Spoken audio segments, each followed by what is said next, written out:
پہلے نمبر پر حسد آیا، جیلیسی. اوف، جو میں پڑھ رہا تھا، میں کہا واقعی یار یہ اگر کسی کے حسد ہو گئی دماغی طور پر تو بندہ ختم ہو گیا. کیا کمال کا ورڈ ہے. اچھا کسی کو بھی بولو نا تو حسد کرتا، اے بھائی کیا ہے، میں بھی حسد وسد نہیں کرتا، میرے کو نہیں آتی حسد وسد. ہاں اچھا یہ ایک نمبر کا حسد ہے، مانے گا نہیں، ماننا نہیں ہے. کون مانتا ہے یار، مانتا کون ہے میرے کو حسد ہے. اس کے سامنے کسی کی تعریف کرو اندر سے آگ لگی ہوئی ہوگی، چاہے گا جلدی سے اس کی کوئی برائی بیان کرے، چاہے گا جلدی سے مطلب ختم اس کا ذکر نہیں کرو میرے سامنے، تو بھیا تو حاسد کے سنگ نکل آتے ہیں، حاسد کے کان ٹیڑھے ہو جاتے ہیں. نہیں بھیا، حاسد اسی طرح رہتا ہے جیسے نظر آ رہا ہوتا ہے، اندر میں جل رہا ہوتا ہے، مگر اس کو اپنا جلاپن بھی نہیں ظاہر کرنے دینا کہ میں جل رہا ہوں. اس میں چھوٹے بڑے اوپر نیچے دائیں بائیں سارے کم و بیش انوالوڈ ہوتے ہیں. ماں باپ حسد نہیں کرتے، یاد رکھنا، یاد کر دے، ماں باپ کبھی بچوں سے حسد نہیں کرتے. بچوں کی ترقی ہمیشہ ماں باپ کو اچھی لگتی ہے. پیر کبھی مرید سے حسد نہیں کرے گا، کہ جب بھی مرید کی تعریف ہوگی پیر کی تعریف ہو رہی ہوتی ہے. اور ہم جو ایک دوسرے کے ساتھ ہوتے ہیں نا، اسپیشلی آپ نے ایک ورڈ سنا ہوگا پروفیشنل جیلیسی. جیلیسی حسد، مگر اس کے ساتھ ایک ورڈ لگتا ہے پروفیشنل جیلیسی. یہ سارا پرابلم یہاں آ جاتا ہے. میجورٹی جو پرابلم ہے وہ یہاں ہے، پروفیشنل جیلیسی. ڈاکٹر کو وکیل سے بہت کم جیلیسی ہوگی، مگر جب آپ ایک پروفیشن میں ہیں، ایک ہی آفس کے اندر ہیں، ایک ہی ادارے کے اندر ہیں، تو وہاں پر یہ پرابلم بڑھ جاتا ہے. حسد. میں حسد کے نقصانات کو جب میں دیکھ رہا تھا، حسد کتاب ہے مکتبۃ المدینہ کی، تو اس کے نقصان میں ایک بات لکھی ہوئی تھی کہ دوسروں کی تنزلی کی کوشش میں وہ اپنی ترقی سے محروم رہتا ہے. یعنی دوسروں کی تنزلی کی کوشش میں اپنی ترقی سے محروم رہتا ہے. یعنی اس کی کوشش یہ ہوتی ہے کہ دوسرا ترقی نہ کرے، کوئی نہ کوئی گھما پھرا کر کہیں نہ کہیں سے کوئی ایسا لے آنی ہے بات کہ اس کی ترقی رک جائے. اس کی ترقی کو روکنے میں خود ترقی سے محروم رہ جاتا ہے. لکھا تھا حاسد ذہنی انتشار کا شکار ہو جاتا ہے، جس کی وجہ سے وہ مختلف کس کا شکار ہو جاتا ہے؟ ذہنی انتشار. جب آپ کا ذہن منتشر ہو جائے گا آپ کی مینٹل ہیلتھ کل ہو گئی. رائٹ، یہ تو بات آپ پرنسپل ہی سمجھ سکتے ہیں نا. جب آپ کا ذہن منتشر ہو گیا، یار شعر یاد آ گیا سرکار کی بارگاہ میں، کیا خوب عرض کیا گیا، منتشر ہیں خیالات کی وادیاں، لٹ گیا ہے سکون والی یہ دو جہاں، رحم فرما دے اب تیری امت ہیں ہم، شالا وسدا روے تیرا سونا رم. جب ذہن منتشر ہو جاتا ہے نا، انتشار پیدا ہو جاتا ہے، تو سوچنے اور سمجھنے کی صلاحیتیں کم ہو جاتی ہیں. اور یہاں ذہنی مریض یہ بن چکا ہے. تو ذہنی انتشار کا وہ شکار ہو جاتا ہے، جس کی وجہ سے وہ مختلف جسمانی بیماریوں، مثلا ہائی بلڈ پریشر اور دل کے مرض میں مبتلا ہو جاتا ہے. پھر اگر آپ اس کو آگے جائیں گے تو اس کو ڈپریشن لگے گا، اس کو اسٹریس ہو جائے گا، وہ پھر انزائٹی کیفیت پہ چلا جاتا ہے. اور اگر آپ اس کی بنیادیں دیکھیں گے، لوگ اس طرف نہیں جاتے، لوگ دوا کی طرف جاتے ہیں. یار کون سی بیماری لگے؟ میں آج آپ کے سامنے وہ بیماری بیان کر رہا ہوں جس کو سمجھنے کی کوشش کریں. اگر اللہ نہ کرے اگر یہ بیماری آپ میں اور ہم میں کسی کے پاس ہے، یقین مانے یہ بیماری تباہ کر دینے والی بیماری ہے. کیریئر برباد کر دیتی ہے، دنیا آخرت برباد کر دیتی ہے. ہمیں نہیں پتا چلتا. یہ حسد پتا تھوڑی چلتا ہے کہ حسد ہے، لیکن حسد ہوتا ہے. حسد کے اندر یہ چیز آ جاتی ہے کہ بندہ کسی کی ترقی نہیں دیکھ پاتا.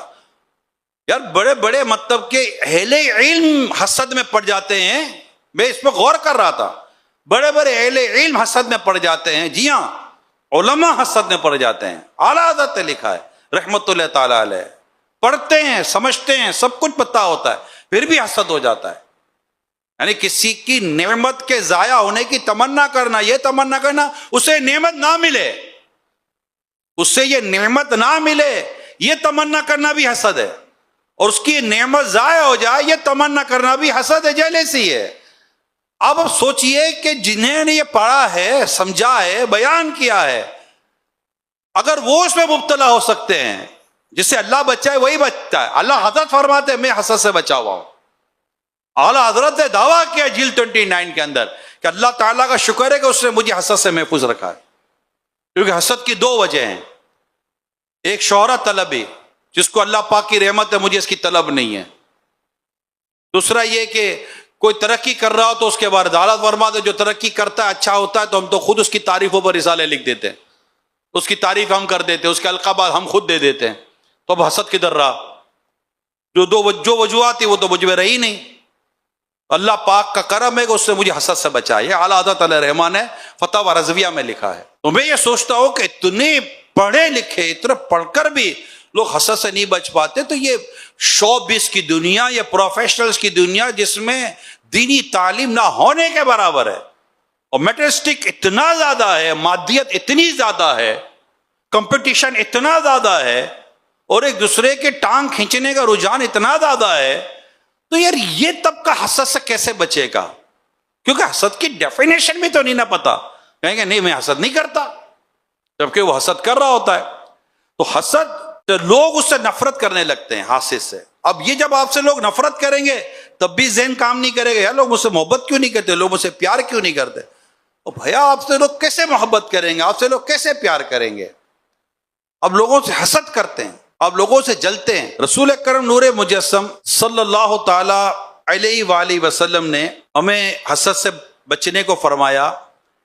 مگر میں یہ اس سے پہلے کہ اس حدیث کی طرف جاؤں, میں امام غزالی علیہ رحمہ کے تعلق سے احیاء العلوم میں بڑی پیاری بات لکھی ہے. یہ حسد ہوتا کیا ہے, اس کی بنیاد بنتی کیا ہے, اس کی بنیادی وجوہات کیا ہیں. ریزنز سامنے آ جاتے ہیں تو بعضوں کا بندہ دیکھتا ہے کہ یار اس سے میرے کو بچنا ہے. بغض اور عداوت, آپ کے آپس میں بغض و عداوت ہو جائے گی. آپ اپنی کمپنی کا اپنے آس پاس دائیں بائیں کا جائزہ لے لیں. اب چاپلوسی کر کے آگے بڑھ گیا, آتا وادت کو کچھ بھی نہیں تھا. خوشامد اپنے کو نہیں آتی ہے, خوشامد تجھے موقع نہیں ملا ہونا تو اس سے 4 قدم آگے نکل جاتا.